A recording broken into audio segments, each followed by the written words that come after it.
Hello everybody and welcome to my channel. In today's video, first of all, if you guys are not subscribed to my channel, I want to ask you to kindly put the subscribe button and hit a like button for this video if you learned something new.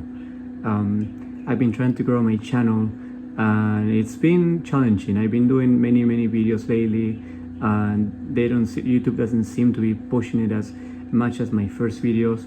So it's been challenging because I spend a lot of time making this video. So if you guys learn something new or if you guys like to support me, please just hit the subscribe button and put a like on the video so YouTube, the algorithm, can push this video and so more people can learn about this. Anyways, what I want to show you guys is this fuel tank.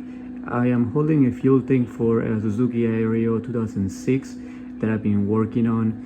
I've been just working on this leak that it has. It had a crack on this connector here, and then that made it so it would leak down and then it would smell like gas. So the crack wasn't that bad, but I basically just cut this tube, put a fitting inside, and JB welded. Now I'm gonna do another layer of JB weld, but that's not what I want to teach you guys. You guys can do that if that happens to you.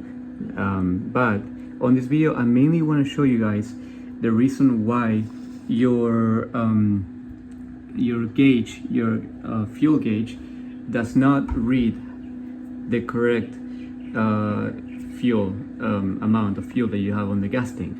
So as you guys can see, this is the floater. This goes on top of your fuel tank, okay, and all this is floating. This will go down into the fuel tank, and this part here, this is what it will float according to the fuel level that you guys have. And from here, this there's like if you guys can see, okay, this is a circuit board, okay? As you guys can see, there's different lines.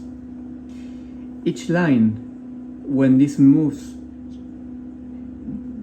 each line will read an amount of fuel, okay? And it will match the line on this circuit board. It will match the same circuit on the dashboard. So if it's here, it will read low. If it's here, it will read full. Okay, but what happens when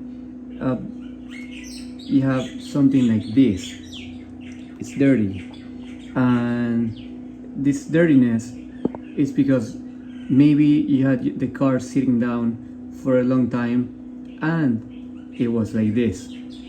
Okay, so this is what happens when you guys leave the car sitting down with almost an empty fuel tank. Okay, especially if the fuel is of bad quality, this will hurt your fuel tank and the components, the fuel pump assembly and the components. This is really bad. So I don't have any issues yet,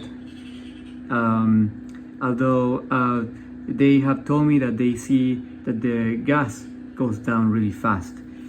So that could be because here it's not reading how it should. So it's going from here, and then all of a sudden it goes where it's reading good, and then the fuel level will just drop. Okay, so that's most likely why your fuel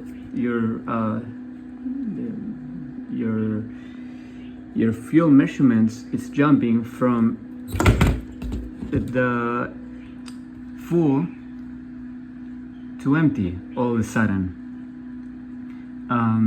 This is very common. It's an easy fix. You guys can just grab some sandpaper and just sand that off. Just sand it, and then make it look shiny again. Okay, you guys don't have to replace the whole fuel pump. Okay, this is very expensive, and this will save you many dollars or whatever currency you have. Just clean it, make it look shiny so the contacts they touch just right, and then you should be good to go. That's what I'm gonna do now. I fix this and I'm gonna put it back into my Suzuki Aerio 2006. This works for any car. If you guys wanna see the full video that I'm gonna do about removing this fuel tank and then putting it back once it's fixed, please don't forget to subscribe to my channel, follow my content. I promise you guys that you will learn something new, and I will see you on the next video.